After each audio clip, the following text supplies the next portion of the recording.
কওমি মাদ্রাসা আলিয়া দেখতে পারে না, আলিয়া কওমি দেখতে পারে না। আমি তো বলি আমার এই দুইটা চোখ, আপনার কয়টা? দুইটা, একটা ডান আর একটা। এই দুইটা চোখের মধ্যে আপনার কাছে কোনটা প্রিয়? হ্যাঁ, দুটেই। আমার কাছেও আলিয়া আর কওমি মাদ্রাসা আমার দুইটা চোখের মতো প্রিয়। আমি যখন যেখানে যাই, এই যে চট্টগ্রামের সব থেকে বড় মাদ্রাসা পটিয়া মাদ্রাসা, হাটহাজারী মাদ্রাসা, আমি সব মাদ্রাসা সফর করি, আলেমদের সঙ্গে দেখা করি। মাওলানা শামসুল হক সাহেব ফরিদপুরি রহমতুল্লাহ সদস্য হুজুর যাকে বলা হয়, আমি তার উজু করাইছি, তার পাও ধোয়াই দিয়েছি। আমি খতিবে আজম মাওলানা সিদ্দিক আহমদ সাহেবকে খেদমত করেছি। আমি মক্কা শরীফে জ্বর হয়েছে, আমি তার পাশে বসে পাও চেপেছি তার। একটু আমি ছোট হয়ে যাইনি?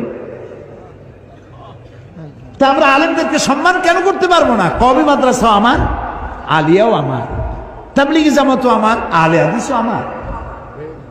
আমরা সবাই এক হতে পারি না কেন? আমরা যদি এক হই তাহলে শত্রুরা আমাদেরকে ছোট চোখে আর দেখতে পারবে না।